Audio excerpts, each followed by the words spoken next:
Hey, good morning, everybody. My name is Grant, one of the pastors here at Cedar Valley Church, and I'm joined this morning with Pam, and we are really excited to have her here because what we're doing this at the end of September, October, November, these next 3 months, is we want to do a specific focus on what working overseas internationally looks like, and people who've been part of our community, who we partnered with, who have grown up here, what kind of stuff they're getting into all around the world. So yeah, we're really excited to have you here this morning, Pam. We're excited to do that. So yeah, it's great to be here. Thank you. It's wonderful. And what we're going to be doing is just kind of doing a little bit of an interview, a bit of back and forth. And for some of you who may know Pam, she grew up here at Cedar Valley and here in Mission.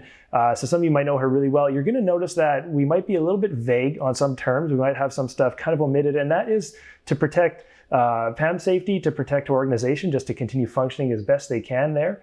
And if you would like to get a little bit more of face-to-face, unfiltered kind of dialogue with Pam and this stuff, she would be happy to, well, I managed to check, but you could get in touch with the office and we would be happy to connect you with Pam, have a bit of a face-to-face dialogue. That'd be all right to do? Yeah, that'd be great. Because it's exciting stuff to hear about. So let me tell you, that'd be great. So if you want to follow this stuff up, but we've got a great morning for you here this morning. We're really excited. But, the first one, Pam, where have you been the last couple of years? I've been living and working in the Middle East for the last 2 years.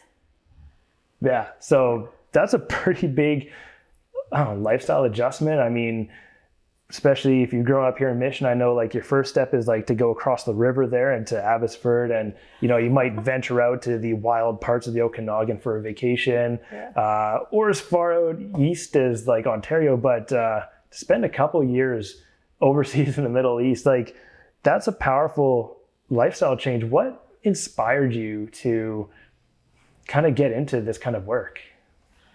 Yeah, well, growing up here, I would hear stories of people working abroad, working overseas, and that just really got my heart racing. I just loved to hear the stories of what was going on internationally, and just hearing people say, yeah, as a young person, you can do that too. And so that was definitely the beginnings of that. Were there any places where you heard these kind of stories like the most? Was it just like family, friends, or different kind of workshops, or? Yeah, mostly at Sunday school, I think.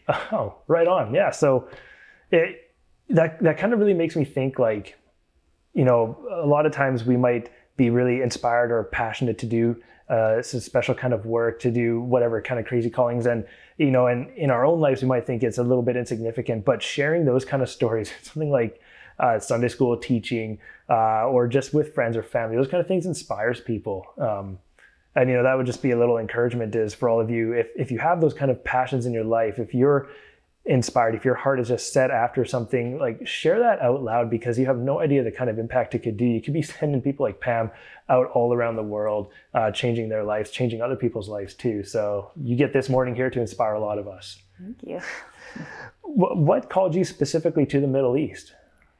Well, just hearing the news, there's a lot of negative things that were going on, a lot of persecution. And so I wanted to respond in some way and felt like the time was right.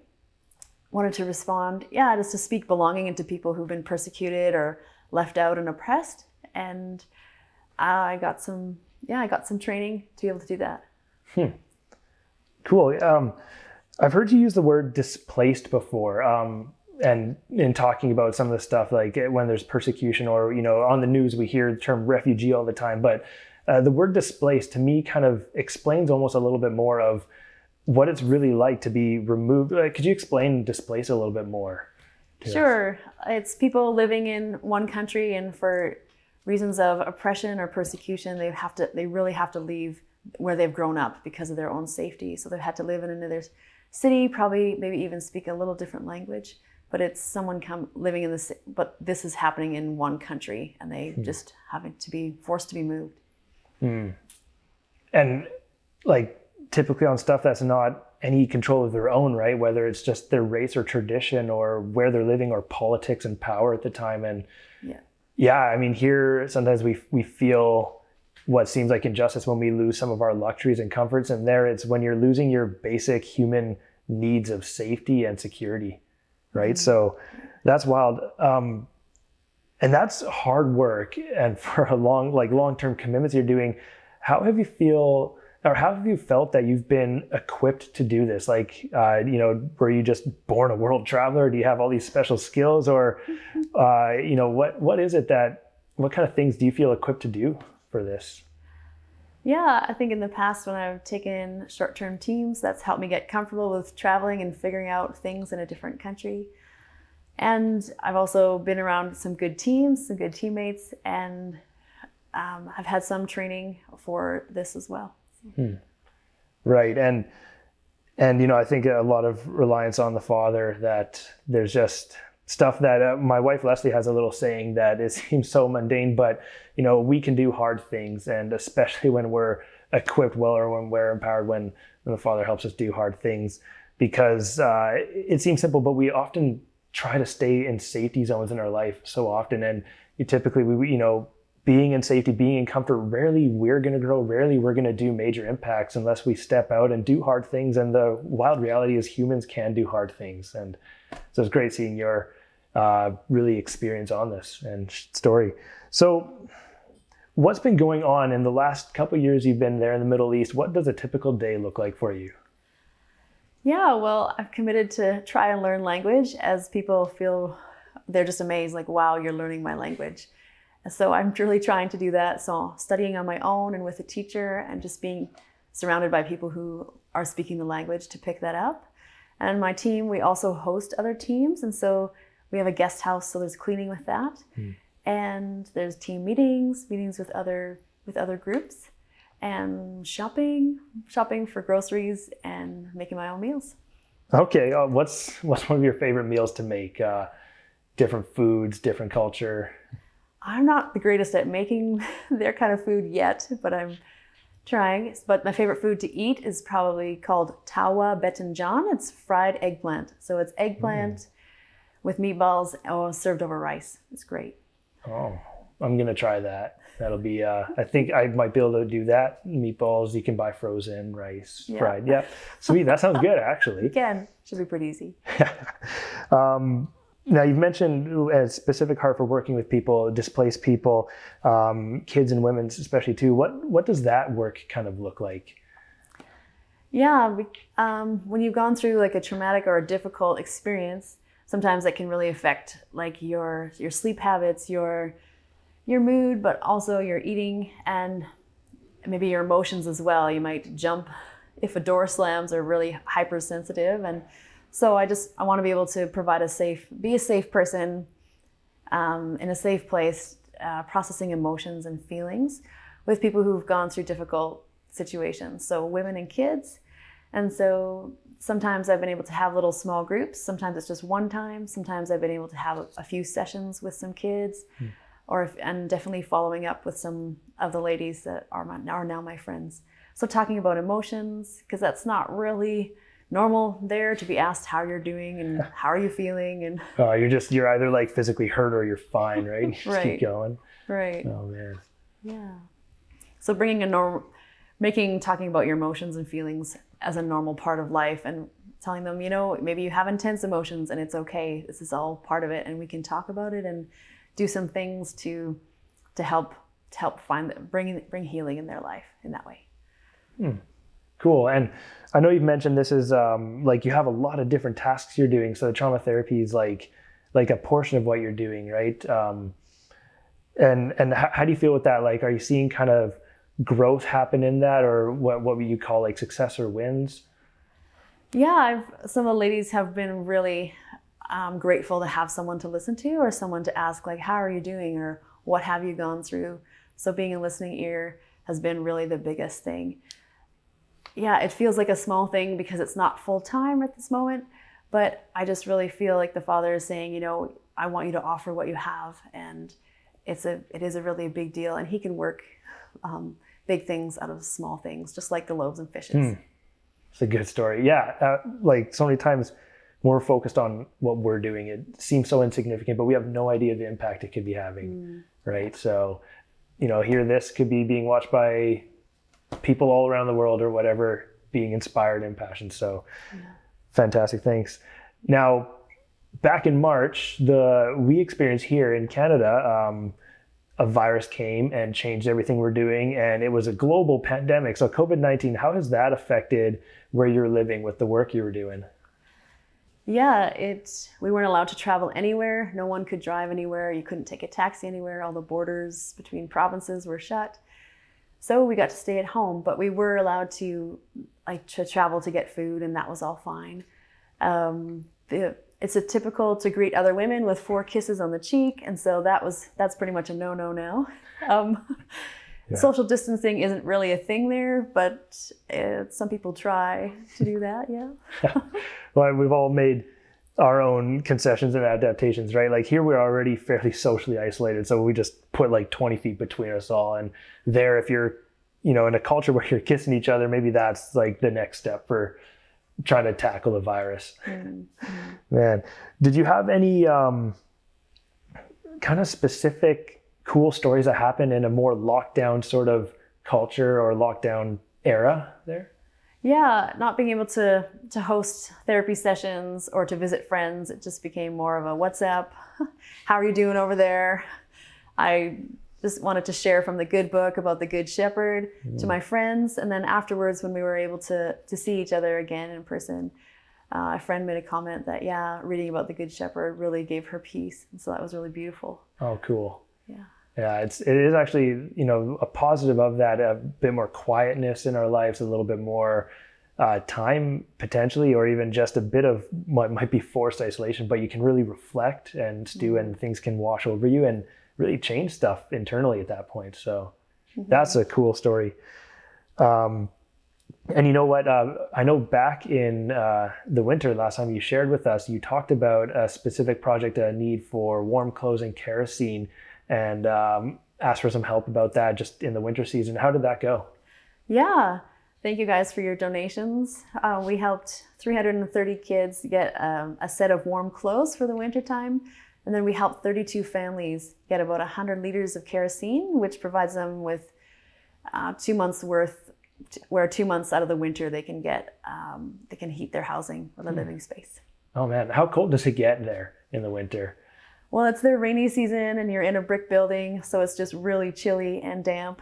And last year it did snow, and we've seen ice cover the puddles every now and then. So cold enough. Yeah, that's cold enough. I know for a lot of people, 10 degrees or even 20 degrees is cold enough. So heading into winter. Well, yeah, thanks Cedar Valley for stepping up in that. Yeah. It's awesome to see something tangible that's just happening like that. And then especially when we get a report from you who gets to see it physically happen there. So that's really exciting. It's great to have a community that can support overseas work like this, because we can't all take a 25-hour flight. So yeah.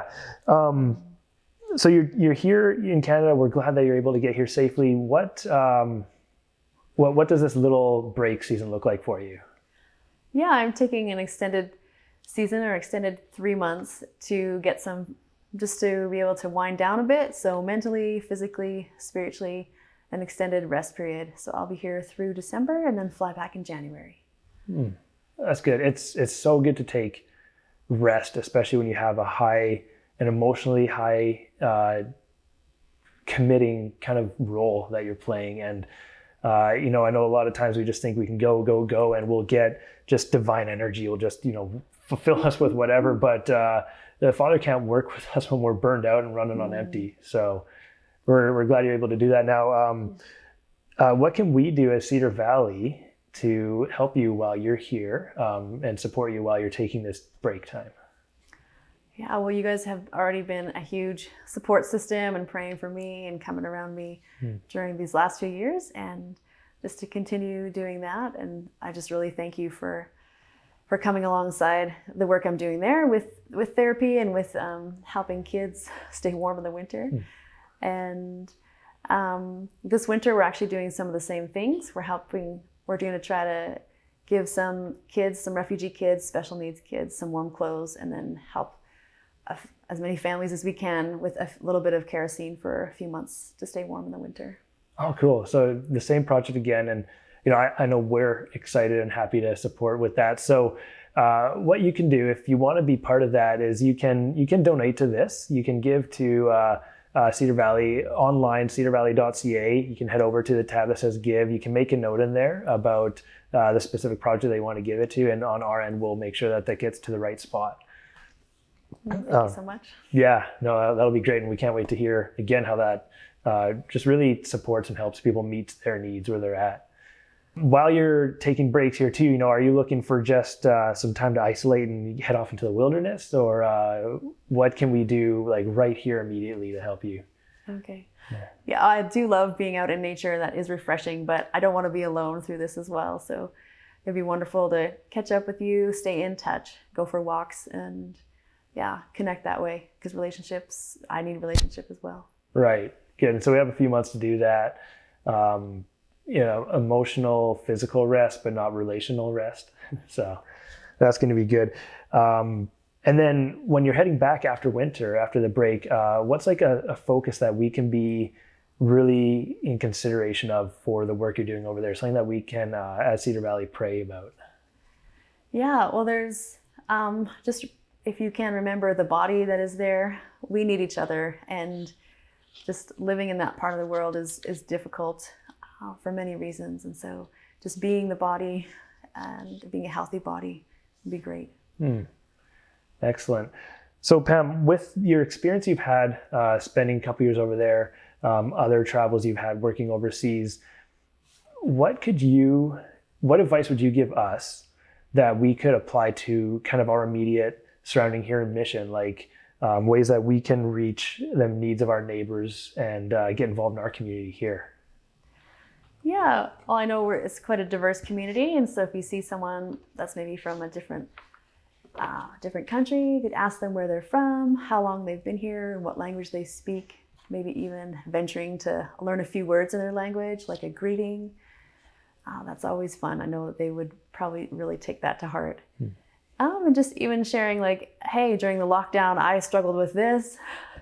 I struggled with certain things, and what you did to kind of find peace, or to give yourself and your family some solutions.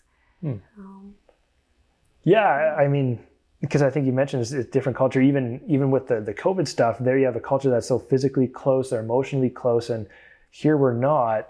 And I think we miss something with each other and with our relationships and our community that way, especially with like our neighbors in diversity. So I hear you saying almost maybe like modeling some of that, like maybe modeling being a little bit more open, taking the initiative to share a little bit more than just like, hey, how's it going? I'm fine. How are you? Like stepping that up a bit.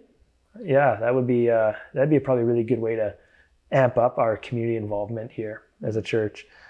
And new languages too. I mean, there's Hispanic communities speaking Spanish. We've got Indo-Canadian communities speaking Punjabi, Hindi communities all across the map. And there's apparently some German-speaking people in Mission. So, well, this is a fantastic catch-up. It was great to hear the work that's going on, how you've been inspired and empowered, and to continue to do this kind of work. We're glad you're taking a break, and we will definitely continue praying and supporting you at Cedar Valley here. So yeah, thanks for this morning, Pam, and thanks for being here. Thanks for sharing. Yeah, you're welcome. Thank you so much for listening and being a part of my life. I appreciate it. Absolutely. And like what was mentioned before too, there's a little bit of vagueness in some of the stuff that we chatted about here too. If you do know Pam, you knew some of the stuff, just be wary of what you're commenting there on the thread. But Pam would love to, as she mentioned, she wants to still dive into keeping relationships and stuff going too. So it's not just like on a WhatsApp app. Yeah.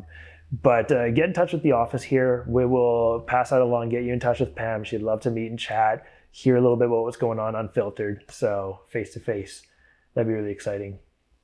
Yeah. So thanks so much, Cedar Valley, for joining us this morning. Before you take off, just one quick reminder that next week, October 4th for Sunday, we are joining in person for church service. Yay! Yeah, that's going to be good. It's been a lot of planning. It takes a lot to do this, because what we want to do is do it well. We want to get back into this safely as well. So we're running 3 services. That's 8:30 a.m. in the morning. That's an early one. 10 a.m. and 11:30. And so, everyone's going to want the 10 o'clock. Please consider signing up for the other services. And you have to sign up for these services online. That's cedarvalley.ca. You'll see a button there, sign up for the services, or you can call the church, you can email the church office. We'll make sure you're there. We'll put you into the system. Sign up for one of the services. There's enough room for everybody, we're hoping, or we'll make it work. And we will also be broadcasting the service online too. We'll have something for you online if you aren't able to make it, or if you just need to stay safe, if you're staying home in your bubble. We don't want to put you out at all. So it'll be online next week, same place, same time, 10 a.m. All right, and for those of you who are watching in your house church watch parties, stuff like that, I've got a couple discussion questions for you. And for all of you who are watching, just engage with this. You can either comment online about these or chat about it with those you're engaging with the service this morning for. But the first one is, have you had any experiences working overseas, supporting displaced or developing communities, or just getting immersed into a new culture? Have any of you done work like that, like what Pam talked about or shared this morning?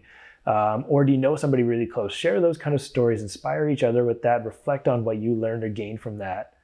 And then the second one is there anything that you heard today from Pam from this morning that you could apply to your immediate setting, to your neighborhood, to your neighbors, and the relationships you're building in your community there? So thanks a lot for joining us morning, Cedar Valley. We'll see you next week.